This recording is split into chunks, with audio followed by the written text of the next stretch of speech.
আমি ছোটবেলাতে একটু সাজা কুজা জন্মের পছন্দরি। আর আমার এই সাজা কুজা নিয়ে মানুষের যে কত মাথা ব্যথা, মনে হয় কি জগে ঘরে টাহাই দিয়ে আমার সাজার কুজাটা কিনে দিয়েছে, তাই দিয়ে আমি শাস্তিছি। আসসালামু আলাইকুম, কেমন আছেন? শোনেন, এই কথাগুলো বললাম কেন, আমার সাজা কুজা নিয়ে মানুষের যে কত মাথা ব্যথা। গেছি একটু বিয়ে বাড়ি, তাও যে মানুষ কত কথা কয়, ওরে আল্লাহ কিরম সাজছে, দেহ মুহি কত তা লাগাইছে, আর কি ছিল নাকি।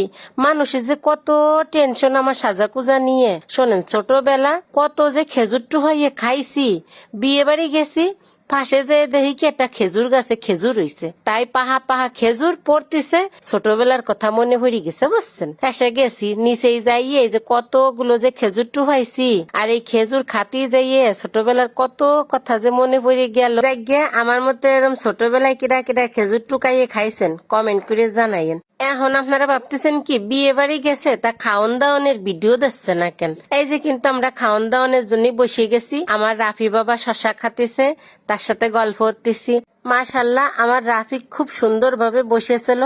আর এই যে দেখছেন ছোট ভাইরা কি স্টাইলি যে রান খাতিছে আর আমারে দেখাতিছে, মনে হচ্ছে কেমন যেন আমি খাইনি।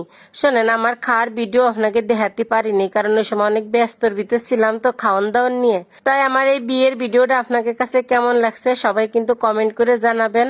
আর এই যে ছোট ছোট ভাইরা খুব আনন্দ পাইছে, ওদের ভিডিও করতেছি। সবাই ভালো থাকবেন, সুস্থ থাকবেন, আগামীতে আবার দেখা হবে। আল্লাহ হাফেজ।